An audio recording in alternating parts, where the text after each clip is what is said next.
Prosperity in Black America. What will this require? Is Black business prospering? Are we reaching women and minority-owned businesses? How do we achieve earning parity for wealth for our families? Do our children really have access to education? Will our families have choices for our children? Prison pipelines, mass incarceration, tearing our families apart. A healthcare system not accessible to the masses. The disproportionate termination of Black women from corporate America. When will we actually begin to address what's really at play? How do Black people gain more power to help make these changes?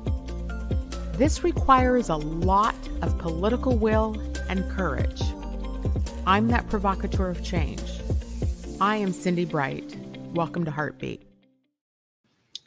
Good evening, everybody. Thank you for joining us tonight. Welcome to Heartbeat. I'm your host, Cindi Bright.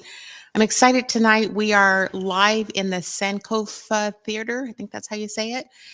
So a different look tonight, and we're excited to have a conversation this evening with the Seattle Chief of Police, Chief Adrian Diaz, who's here with us this evening to talk with us about policing in our communities. Let me welcome Chief Diaz into Heartbeat this evening. Chief, welcome here this evening with us. Thank you for having me. Have you been on to any of our shows here at Emerge? I've been on a couple of the shows previously, but not this specific show. Yes, thank you for coming and joining us. Look, you heard my intro, so you hear that this is about prosperity in Black America, and I wanted to make sure that we talked about policing in our communities. I want to hear, I think the public wants to hear from you. How would you convey to the Black community the state of policing right now for the city of Seattle? I'll just start off that way with you. Yeah, we are working on a lot of changes. And when I took over, we were in the midst of protests, after George Floyd, and we had to acknowledge, the situation that George Floyd brought into not just policing, because it had been going on in our communities for a long, long period of time. It just at that point had a boiling point over where people started speaking up and addressing the issues that needed to happen. Reform of policing, people having discussions about defunding policing, etc. And so when I took over, I had my own experience as a Latino person growing up in our communities, not only in California. I was born in Santa Ana, raised in Anaheim, and then moved up, came to live with my grandma for a nice change of pace. And I had my own different experiences and exposure to police, and I now got into the job, and I really wanted to figure out how do I make a difference. And I've spent a career focusing on youth violence prevention issues, working with kids, trying to get them on the right path. And I think most of my career have been always focused on communities of color and giving people opportunities and hope. And so taking that experience and figuring out how do I drive form change in the department has really been my ultimate goal. And as you can experience in our communities, especially our communities of color, we've seen high crime rates at times. We've seen sometimes the victimization by our own people. And we've also seen victimizations by police. We've seen victimization by just our systems in general. Mm-hmm. And so for me, it's really about how do I look at policing different? How do I figure out how to make changes? And you have to figure out, I think we were talking just prior to the show of it took 140 years to get here. And my job is really to try and figure out how do I actually change it to actually create a foundation that is actually better and actually provides equity for everybody that's experiencing our services.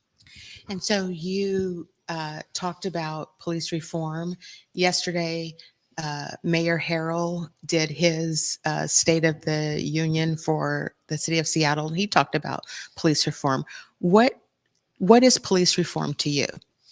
Yeah, we are really wanting to make sure that everybody is treated equitably and professionally in the service that we provide. We know that there's disparities in our systems. There's disparities in every level of system, but we have to try to be mindful about how to not create impacts for communities, especially communities of color that, have seen them marginalized. And so for us, it's making sure that our policies and practices are changing and evolving. And so, I look at it last year. Well, prior to just taking over, last year we actually experienced probably the most arrests that we've had, uh, even when we had full staffing. So we know that there's a lot of incidents that are going on, that a lot of victimization that's occurring. Many of that victimization occurs in our Black and brown communities. It also occurs against our small businesses that are owned primarily by people of color. And so there's a lot of victimization and that creates trauma in our communities as well. And so, while not all those arrests end up in bookings because there's restrictions when it comes to bookings, it's a marker of like, okay, are our police officers going out and doing work? And the second thing I look at is, okay, how many guns that were recovered? We had the second most gun recoveries in last year than we had in all like 13-year previous since we started tracking it. What does that mean? That means that officers are recovering guns that are being used in our communities. Okay. And many of those guns are being used in our Black and brown communities. Mm-hmm. And so to have that with the amount of less officers that we do, it's about 375 less officers. Mm-hmm. To have the second most gun recoveries, I mean, again, that means officers are doing the work to try and make sure that we take guns out of the streets that are impacting our communities. But then I look at use of force. So our officers using force. So if we look at 2015's numbers to last year's numbers, we actually have our use of force done in half. So we had about 2,097 cases in 2015. We had just a little over 1,000 cases last year. And so officers are trying to make sure that they're doing it with not providing actually levels of force. Well, so a couple of things, Chief.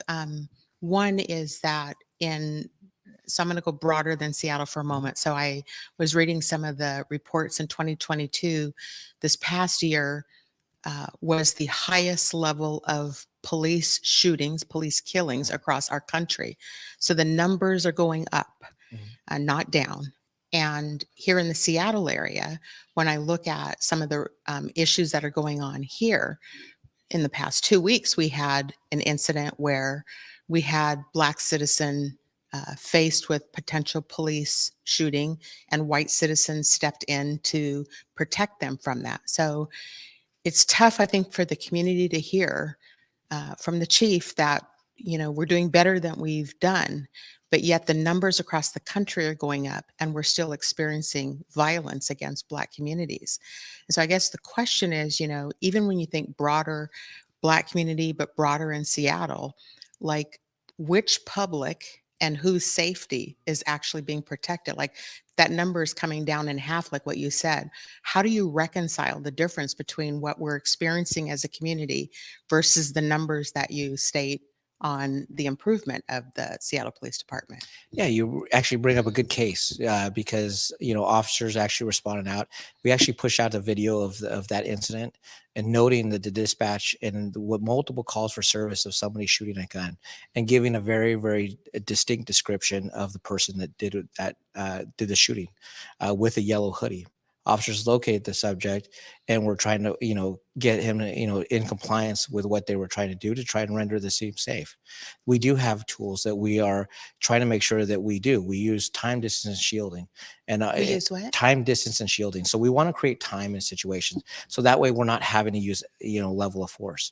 We want to create distance. So that way, again, we're not closing the distance that actually generates a level of force. And we want to use shielding. And all of those parameters were actually used in that situation. When people were surrounding him, trying to not have us, maybe shoot or go into that situation, try to have a different outcome, officers end up realizing this is probably not a good situation. So they de-escalated and actually left the scene. And so to one situation it's really about a different perspective, because we're actually generating we're getting the 911 call from different community members that are also saying somebody's harming their community. And then we're there. And if the situation would have unfolded in a different manner, where a person actually did have a gun and ended up shooting one of the innocent community members, we just widen the police do more. And so it's really about trying to understand. This is the reason why it's important for us to be able to educate community about these types of situations, because we want the person that we're dealing with to be safe. We don't want to end up being in a shooting. In fact, we've actually seen not an officer involved shooting for almost about 8, 9 months. So we're actually seeing a different change of how we're actually responding to situations. Go back into complaints. We're actually seeing complaints down in half just over a 4-year period. And what I'm trying to do is make sure that that officers understand that there's accountability that's a part of the system. Is it going to end up translating into the community?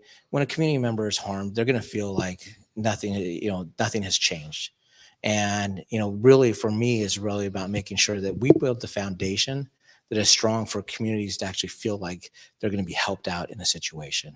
And that's going to take time. Chief, respectfully, I understand what you're describing, and I think most people want to believe that things are getting better for our communities.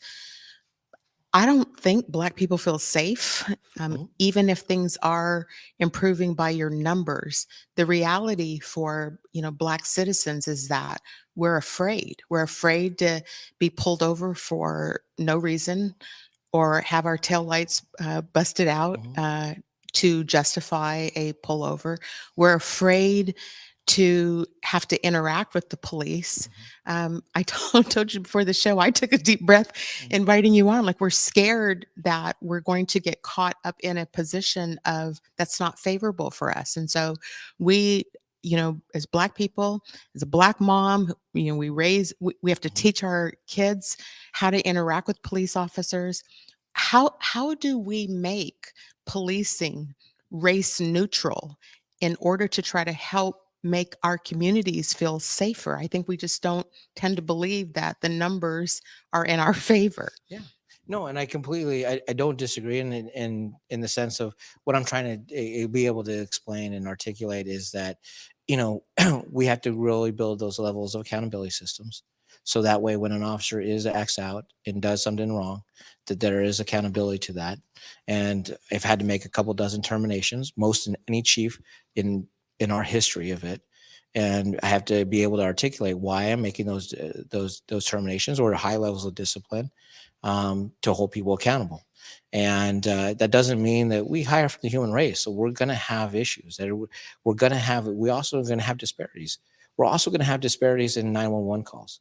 When people call 911, 70% of our calls or arrests are actually initiated by community members.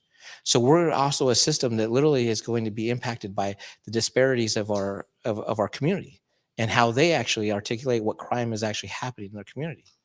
And so, for me, it's like making sure, like, okay, are we reporting use of force? Are we capturing things on body worn camera? Are we capturing an in-car camera? Are we able to have the systems in place that actually make our system strong?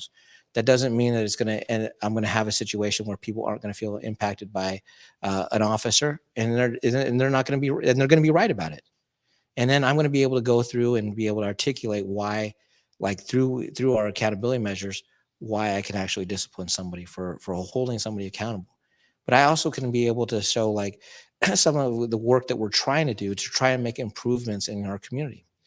When you look at communities of color that have been impacted by police violence, we had Memphis, we had, George Floyd. Those are incidences that are high profile that have actually been captured on some word video. We know that not everything's being captured. We know that people are being impacted every single day. And so for me, it's really making sure that doesn't happen. And if it does, like, it is swift and we're able to handle the actions, because I can't have any officer. No officer wants a bad officer in the department. It makes their job that much harder. So when you talk about, I appreciate hearing this, and I think the community appreciates hearing this. When you talk about the discipline that you're able to administer, the way that the public sees how discipline works in policing is that you're dealing with the union. Correct me if I'm wrong. You're dealing with the police union. You have longstanding police officers who've been in your system for a long time. Many of those officers who have, I'll just use the term, born and bred into the blue system, tend to be the people that are harder to discipline and make changes with. And when I think about it, one of the things before we went live, I was sharing with you my whole corporate America When you're trying to deal with, incorporate its diversity initiatives, when you're dealing with these other systems, it's racism and races, to change that, you can't hire your way out of it. You've got to deal with the people that are creating the problems to begin with. So can you talk more about, you say you're doing discipline and you're doing things. Where are we with the Seattle Police Department in terms of its ratios of newer officers or more progressive people who are more focused on protecting the community than some of your tenured people who might be in that system who are perpetuating the problems that we're talking about tonight? Yeah, so over the last couple of years, we've actually seen an increase in our hires of people of color and females, and so we're about 50% this last year, which is really good for our agency. When we were at roughly around 18% many years ago, we actually mirror the city's demographics with the amount of officers in relation to people of color. So Latino population is around 6 or 7%. We have about that population in our department. African Americans, again, about 7 to 8%, and that actually mirrors what our departments. The one area we're probably a little down is in the Asian population. But it's not just about hiring the right people. It's also training them and giving them the ability to build that resiliency to be able to deal with all the trauma that they're going to experience over their course of their career. So we actually built a program called SPD Before the Badge, where they get to learn about the history of policing in many communities, not only the LGBT community, the African American community, the Native community, but that is actually an opportunity for them to understand like the traumas that policing has created in the community and figuring out how to understand how to police better. But every new recruit since May has actually gone through the training. They actually spent 60 days, or I should say 45 days prior to the academy. And then they go to the academy and they understand and learn the guardian versus warrior mentality. And then they come back to us and we reiterate the values that we want our officers to have. But not only that, we actually have another system called equity, accountability, and quality. We actually can look in real time about equity in our stops, disparities in our stops. We can look at it in a mindful way of, like, sometimes when people will say, hey, there's a crime issue at 12th and Jackson, or there's a crime issue at 3rd and Pine, we need a bunch of police officers to go in and focus our efforts. If you actually can see over the last couple years, we've really been much more targeted to the areas by actually doing operations where we actually do undercover work. We focus our efforts on who's actually doing the crime, rather than what it used to be about, just even years ago, where it was a blanket enforcement saying anything that moves, you got to end up making an arrest. And we've really had to try to change the dynamics of how we do it. So that way we're focusing on the behavior rather than, a person. And that has actually helped us be able to not create those extra harms, that we're really focused on people in recovering of guns and, people that are actually harming the community. But is it going to be perfect? No, that's the reason why, it's like our system we are trying to do. I'm focused on figuring out how do we change it. But then I've got to figure out how do we also make sure that everybody else is doing their part to change their system. And when it comes to, we can put these in place, but really what's important is, like, when you look at Officer Cookie or Detective Cookie and her work, community, like Detective or Officer Roberson, who's down in the South End running a Rainier Beach track and field program, and also doing work with youth. Those are the programs where they can build relationships with our youth, build that connection, build that discussion, because it's really about understanding each other. And they were recently down at Rainier Beach meeting with a lot of the students there and talking to them about the concerns in that area. Is that right? Yeah, and we're actually re-meeting with them to follow up on the request that they've asked for. So in the next couple of weeks, we're going to be meeting with them as a follow-up, and because I wanted to make sure that I heard them, and it's like, okay, now I'm going to have a couple other officers that are going to actually follow through on what they were requesting. I mean, simple things like knowing their rights. Another thing, like just having a basketball tournament, so people feel like they can actually have fun and joke around with an officer and not be in an area where it's just enforcement. And you want to get back to just building those connections and relationships that are so important. And I refer to it as kind of our relational policing initiative, because when I started doing this work in the community, I remember the first thing that people came up to me and said was like, don't shoot. And, then all of a sudden after, months of just being invested in the community, spending time with kids, like that wasn't the case. People had that like, hey, Officer Diaz, like that, I just wanted to say thank you for helping me out. And I started getting asked to go to like weddings and different other things because they build that connection. And that's really what you're trying to do for our officers, that they have that investment in our people.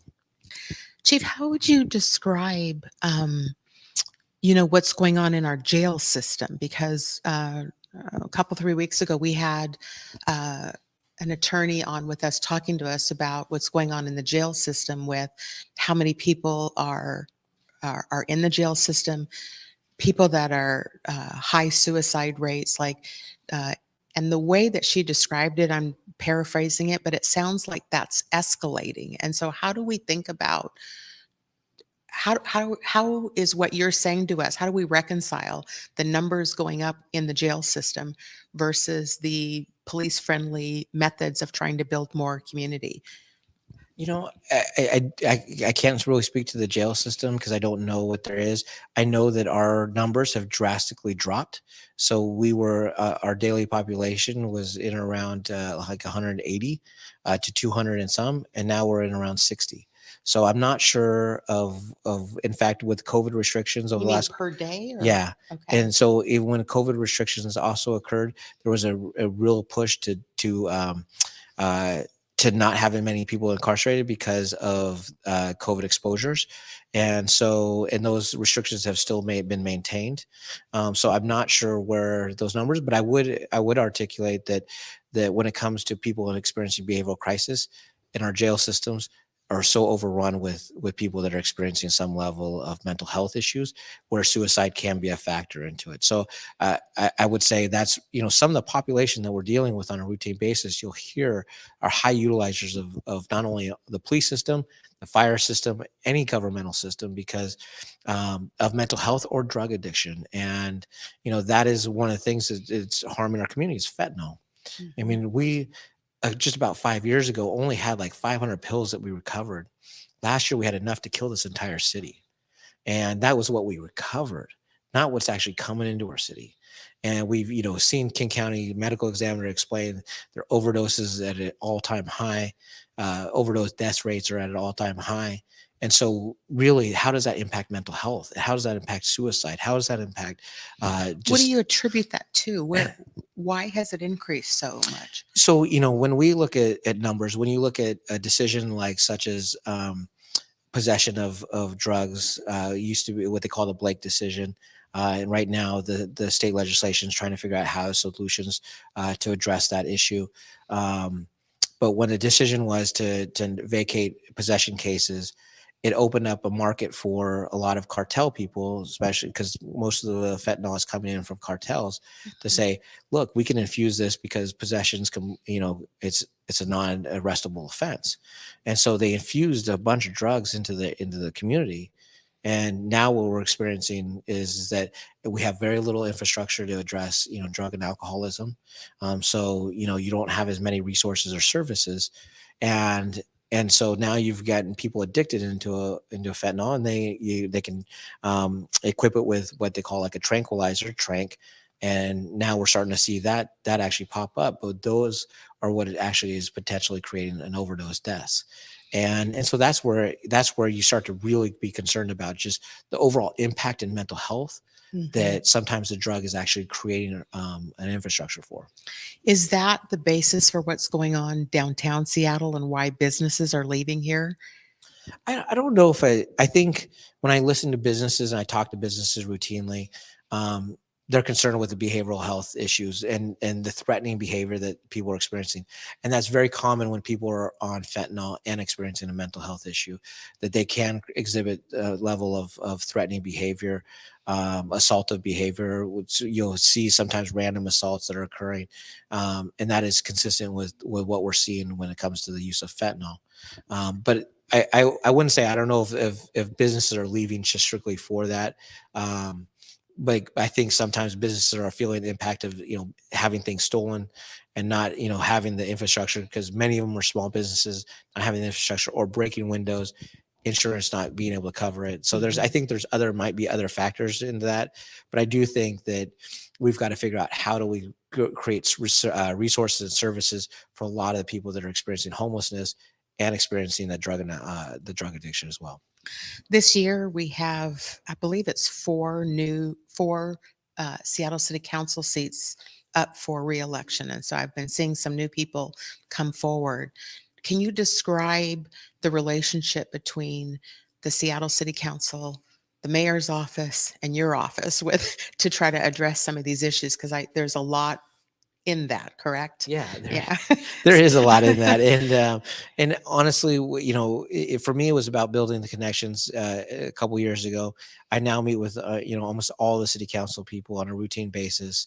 I just got done meeting with Councilmember Herbold, covering a lot of issues. She's the public safety chair, and so we're always having those conversations to figure out how our city's providing the services that we need to, not only as the police, but what is my need. So when I can be able to explain, hey, I need drug, services because I have to be able to offer people services before I can, make an arrest, or, we're experiencing mental health and I don't have the capacity to be able to do it, or we need more housing units because we're experiencing, homelessness and some of the encampments where the violence is occurring, and we've got to be able to clear some of the areas because we have to make them safe.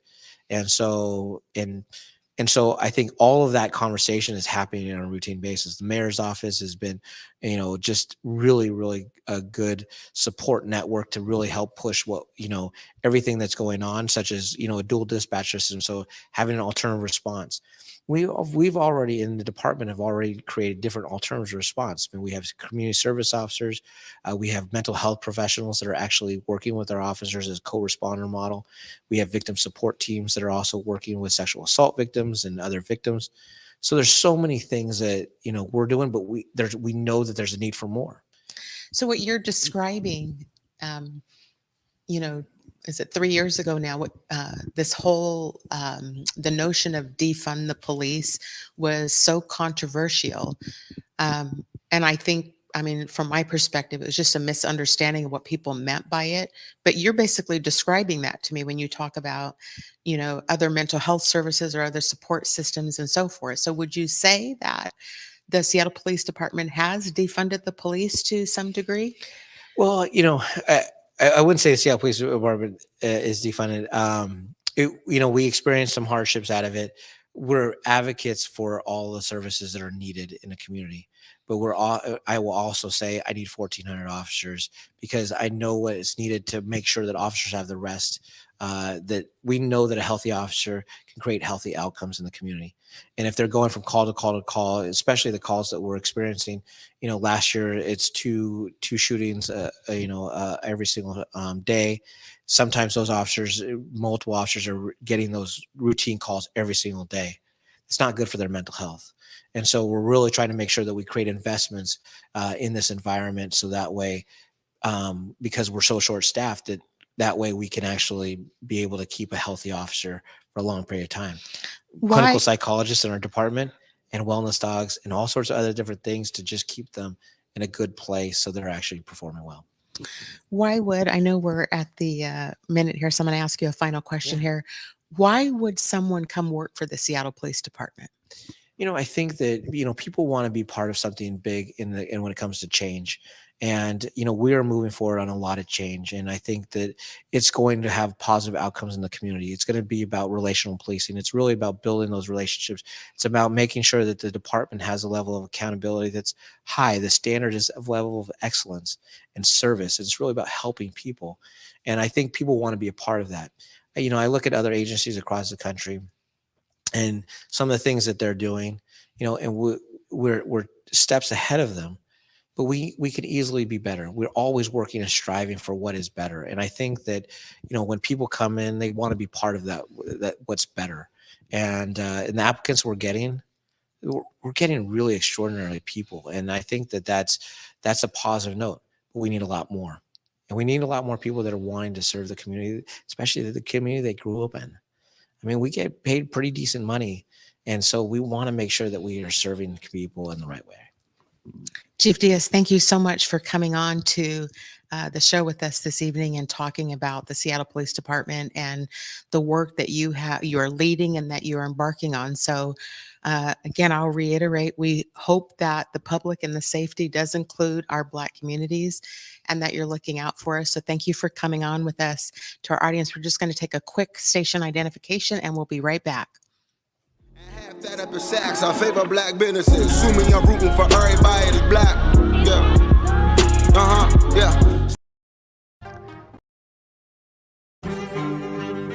What's up, everybody? Trey Holiday here, and I'm so excited that Converge Media is doing a Black History Month takeover at the iconic Sankofa Theater. That's right, we're going to be looking back to look forward in this amazing space as we curate our own segments of Black history with our friends there at Sankofa Theater. Shout out to our partners, Friends of Waterfront Seattle, the Elite Collective, and the Vita Agency for joining us on this amazing journey. Of course, the whole Converge family is going to be in the building February 20th through the 24th. Y'all do not want to miss these segments. Join us and can't wait to see you there.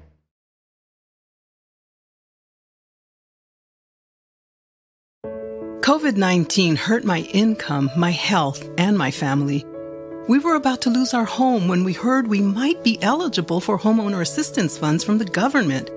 We called 1-877-894-HOME. And a housing counselor stepped in, talked to our lender, and saved our home. Federal funding details at washingtonhaf.org. That's washingtonhaf.org. This winter, Seattle Opera presents the world premiere of 1,000 Splendid Suns. Based on the best-selling novel by Khaled Hosseini, this new opera tells the breathtaking story of two Afghan women brought together under the brutal Taliban rule. There has never been a more important time for this story to be on stage. Make this world premiere part of your plans today. Don't miss 1,000 Splendid Suns, February 25th through March 11th at McCall Hall. Details at seattleopera.org.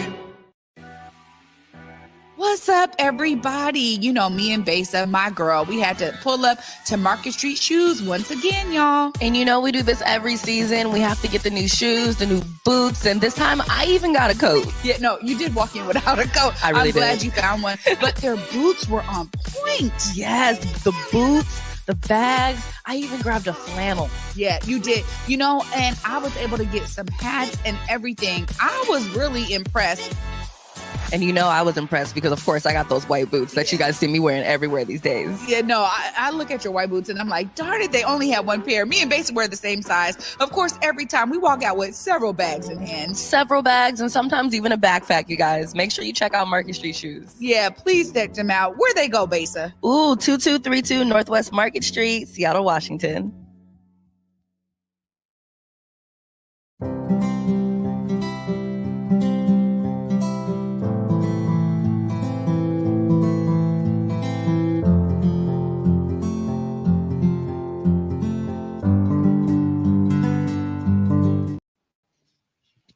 Welcome back to Heartbeat. I'm your host, Cindi Bright. Thank you for joining us this evening. Let me bring in our regular commentators on with us this evening so we can talk about the conversation that we just had with the Seattle Police Chief, Adrian Diaz, on with us. Let me welcome in Aaron Jones, Karen Fleshman, Stephanie Coverson here with me this evening. Hi, ladies. Hello. Did you get a chance to listen to the conversation with the chief? Yes, we did. Yes. I'm curious. I'm curious to hear your thoughts. I was trembling a little bit up here on stage talking with him, so I'm just curious what your thoughts were about some of the things he was talking about. He was talking about basically Seattle being better, and some of the things that he and the department are trying to do to improve police relations here in the Seattle area. What are your thoughts about some of the things that he was talking about tonight? Aaron? Yeah, it strikes me right away as soon as he started talking, and he was talking about, the crime that happens in our own communities, as Black and brown communities. And my first thought was, is it by coincidence that the poorest communities in Seattle are Black and brown? Like, I wish we would just say that out loud And I want to know the data around poverty, the intersectionality of poverty and Black and brown folks, because Yeah. that was really bothersome to me. The other I, piece I for actually me had that a I, question about that and I forgot to ask him that. So I appreciate you bringing that up. yeah, I just Yeah, I'm think sorry to that interrupt it's you. really, no, you're fine. I just think it's really problematic to lead with that because it doesn't, it suggests that it's our Blackness and brownness that's the problem. I mean, it feeds that narrative that's already there. And I think that Absolutely. is really problematic for me. Um, and then I just listened to Jamal Green. I don't know if y'all have been paying attention to his candidacy in Chicago. He's the youngest person to run for mayor in Chicago. And he literally in a debate today said, you know, we don't need more police. We need more programs for young people who look like me. And that was the first thing I thought is the other piece of this is that policing is just one part of the problem. And policing can't fix the poverty, policing can't fix education. And I wish we were having conversations about the intersectional systems that cause people to be in a situation where they even have to interact with police.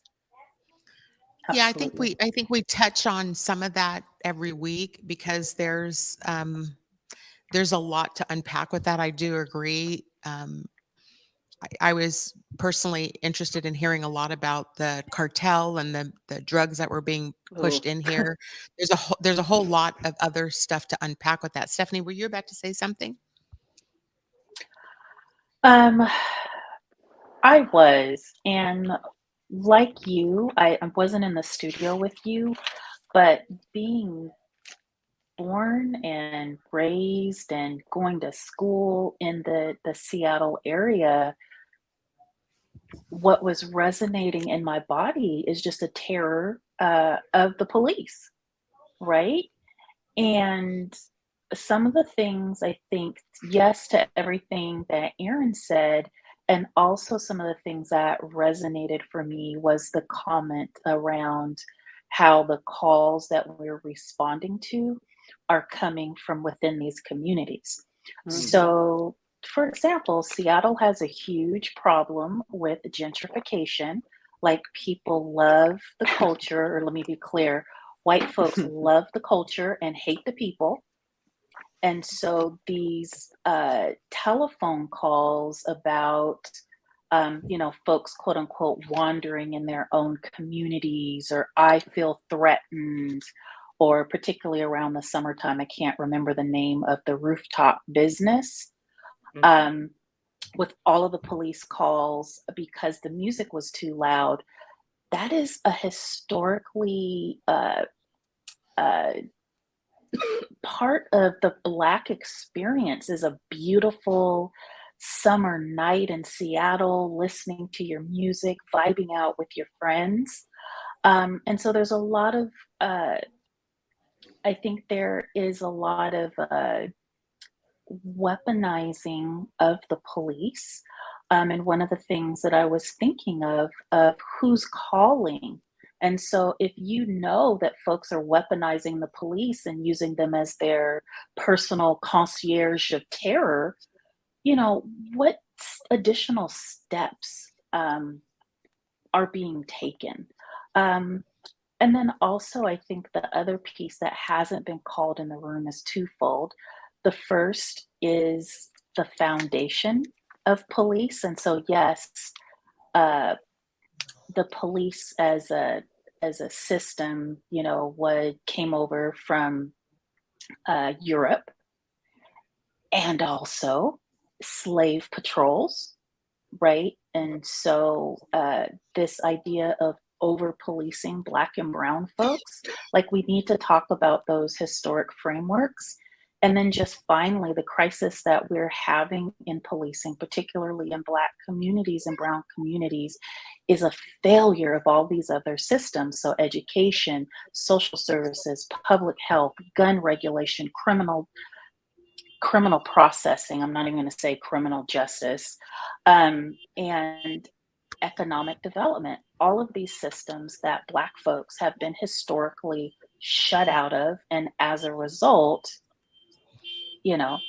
over policing. And if you have more people in these more police in these communities, then you are going to quote unquote find more crime, wink, wink, even though white folks commit crime, use drugs roughly at the same rates. Mm-hmm. So that's what I was thinking. Karen, what are you thinking? I'm sorry. There's some kind of honking sound outside. I hope that's not disturbing you. It's okay. You know, everything that Stephanie and Aaron just said, you know, what I was thinking about as he was speaking is that the Seattle Police Department had 6 officers at January 6th. That was the largest known contingent from one police department. And you think about they had to fly from Seattle to Washington, D.C. in order to participate. And I think a lot about this concept of propaganda, the way that the police conduct public relations, and the way that the police racialize me as a white woman. So when I get pulled over by the police, they frequently don't even ask me for my license or registration. They just say, ma'am, you know, you're driving without your headlights on. You should turn them on. Or, ma'am, your tail light is burned out. You need to get that fixed. But they never threaten me or in any way, you know, it's clear when they look at me that they profile me and determine that I'm obviously not a threat and actually someone who they need to appease. And I'll also add that here in San Francisco, you know, we just had a terrible recall of our district attorney because our district attorney Chesa Boudin was the first district attorney in San Francisco history to criminally charge police officers for killing San Franciscans. And the Police Officers Association, real estate developers, and tech billionaires were not having it. So they financed and organized a recall against him, and they were successful.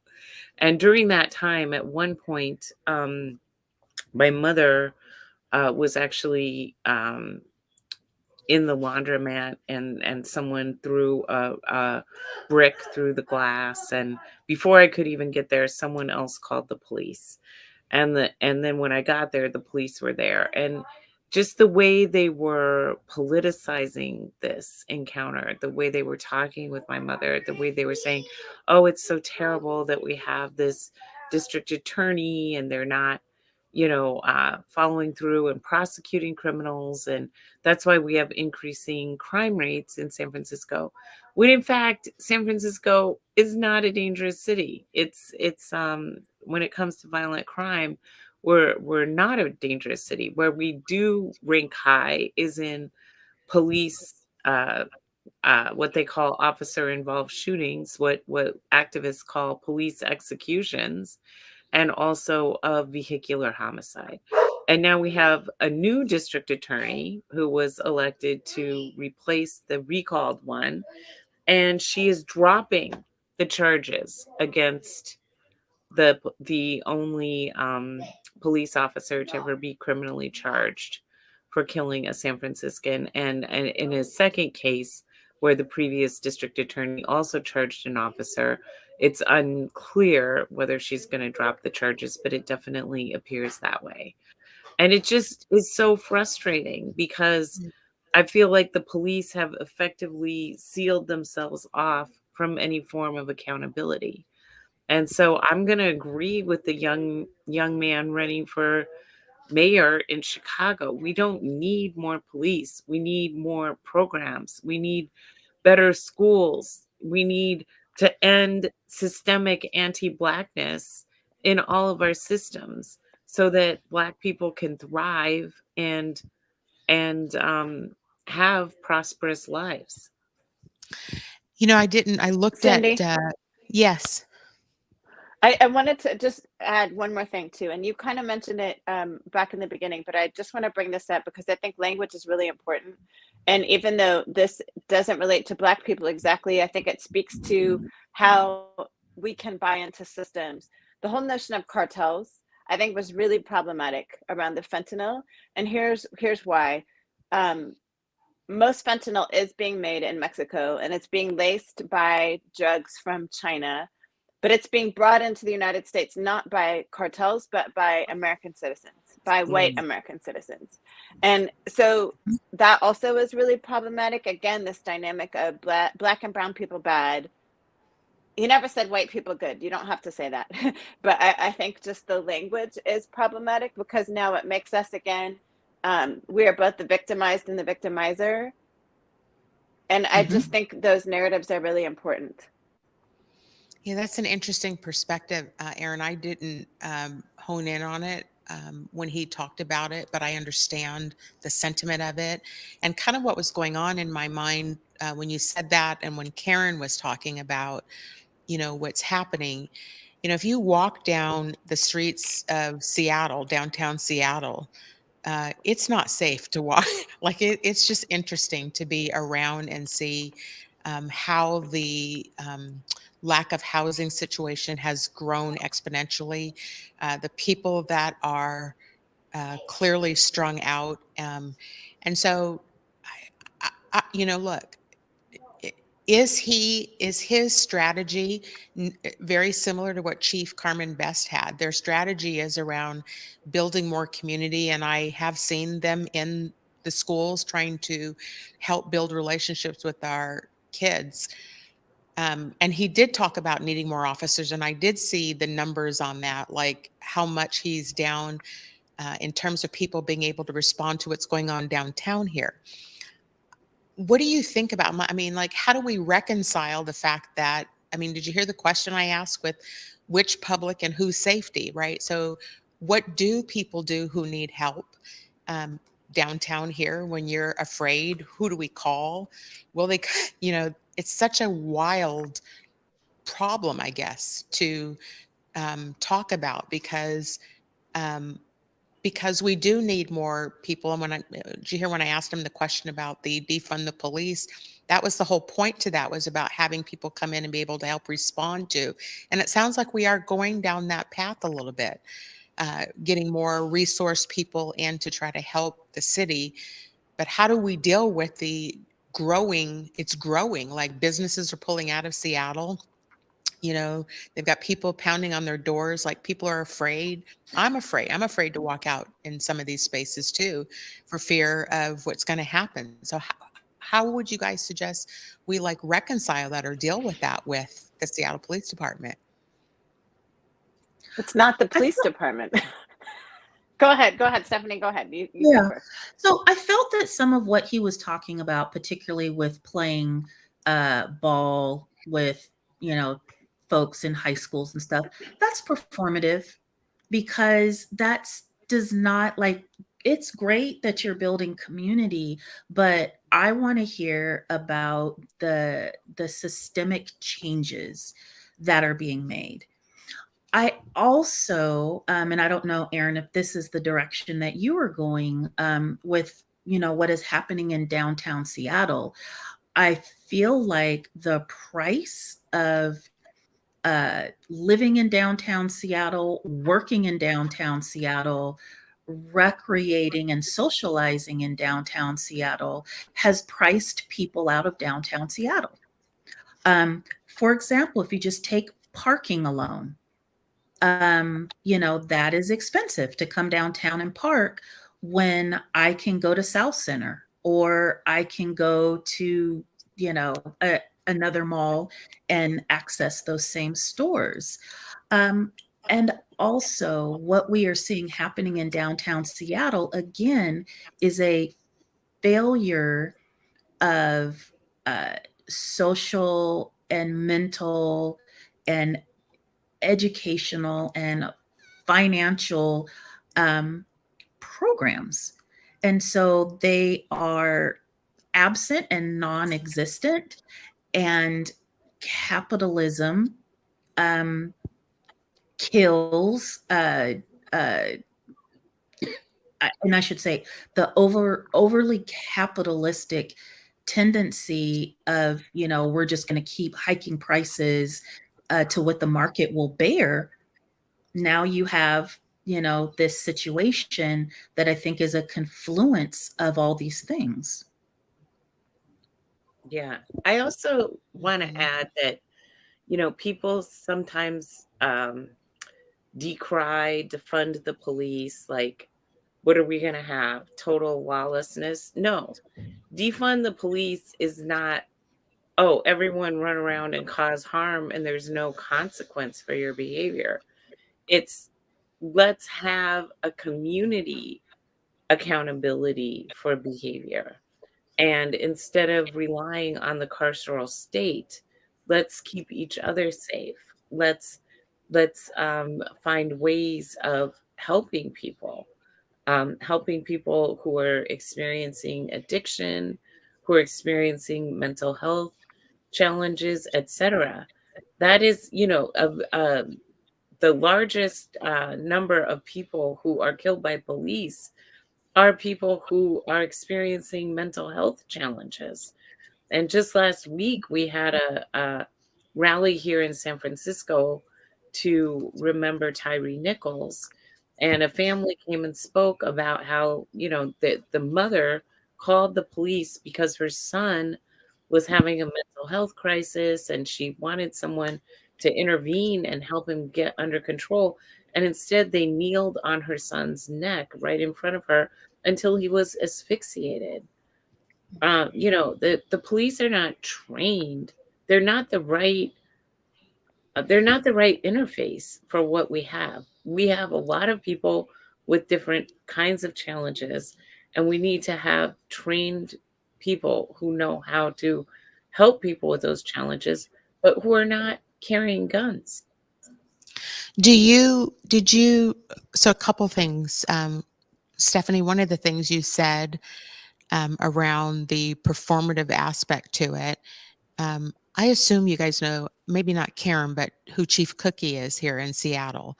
Yeah. She, at least optically, has done a phenomenal job of building relationships and trust in the community with herself. Correct me. Do you guys disagree with that? Absolutely. I know Cookie really well, actually, and I don't even live in Seattle. And I've known Cookie probably for 15 years, maybe longer than that. And I mean, all that relationship is really great. But speaking to what both Stephanie and Karen have said, it still doesn't get at the issues. And the thing that I was going to say that really strikes me as someone who did not grow up in Seattle, in fact, I didn't grow up in the United States, in the Netherlands, one of the things that struck me when I came to the United States, and I went to college in Philly. So we think downtown Seattle is tough, like go to Philly. That's a whole different level of tough. But one of the things that struck me right away as an 18 or 19-year-old in the United States is America makes people fail enough to get services. In the Netherlands, the way that I was raised around socialism, and we make socialism to be the big bad word here.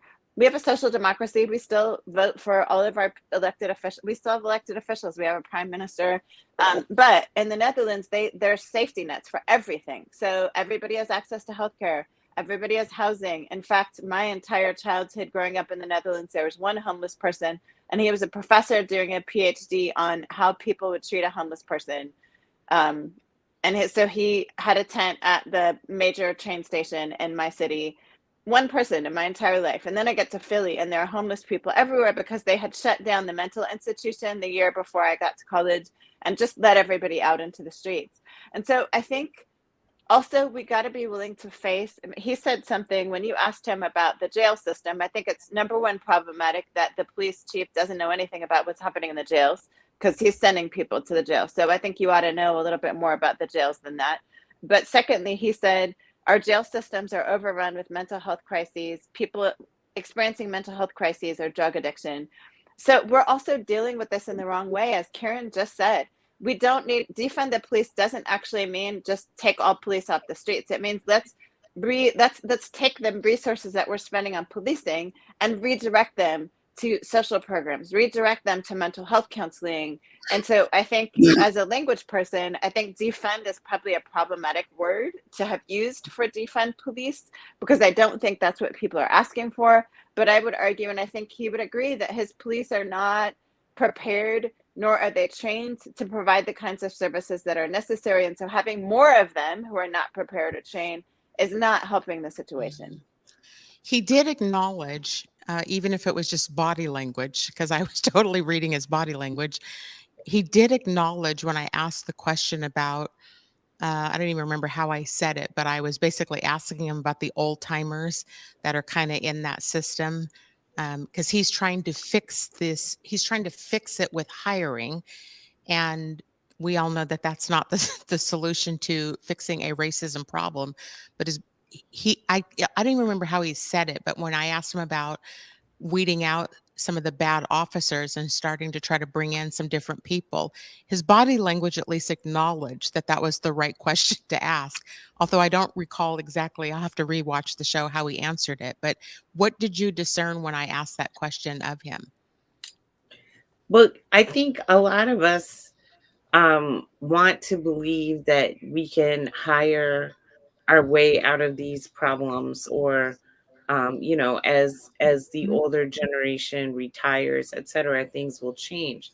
But unfortunately, not all cops are bad, as my children like to frequently remind me, but all cops pay dues into police officers unions whose sole function is to keep bad cops working and to prevent cops from facing any kind of accountability.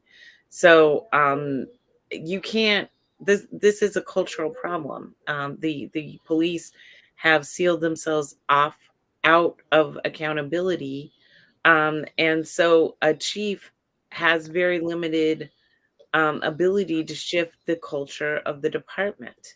Um, and so, I'm staunchly pro union. I've been very pro union my entire life, but I am very, very anti police unions because they're not, they basically protect bad officers and prevent um, uh, culture change in police departments. Yeah. I Well, think that, I'm sorry, I think, systems continue to work when all of the people go home for the day and turn out the lights. So I don't think that is the answer. And also, these quote unquote old timers are responsible for training the new timers. And I also think that we need to redefine what a quote unquote bad cop is. For me, it is not the people that are shooting, just the people that are shooting unarmed Black people, or physically and sexually assaulting Black people. It is also the people who are witnessing these behaviors, or keying or not saying anything at all when people are recounting these stories. So if I were to become aware of a murder or some other crime, I could be charged as an accessory after the fact. And I don't understand why this idea of a bad cop is solely just the person who is assaulting, harming, and killing other people.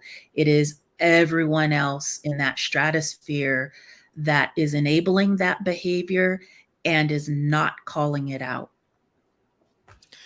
Look, I appreciate all of this commentary. I love having this kind of a discussion after the guests. I thank you guys for your perspectives about all of this. This conversation is not done. Next week, we have confirmed Senator John Lovick is coming on. He is in the Senate dealing with the bill that Representative Jesse Johnson passed around the chokeholds in the policing work. And so I'm looking forward. We have him coming on. We also have coming on, she is a lobbyist here in the Seattle area, Paula Sardinhas, to give us her lens on what she's hearing going on in the legislature. As we know, to change systems, we have to get policies in place. So it'll be fascinating to hear what Senator Lubbock and Paula has to share with us next week. So to my commentators, my co-hosts, thank you for coming on with me tonight. For those of you who joined the show tonight and tuned in and listened to this, thank you for being a part of this journey of prosperity in Black America.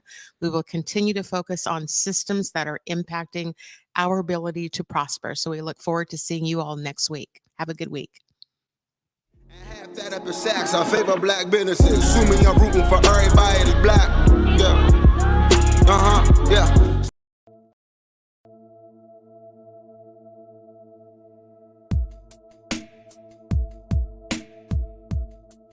Converge Media produces culturally relevant content for Black and urban audiences. Our coverage is raw, transparent, and objective, praised by community leaders, government officials, and residents. Support Converge Media today via Venmo, Cash App, or PayPal at Converge Media.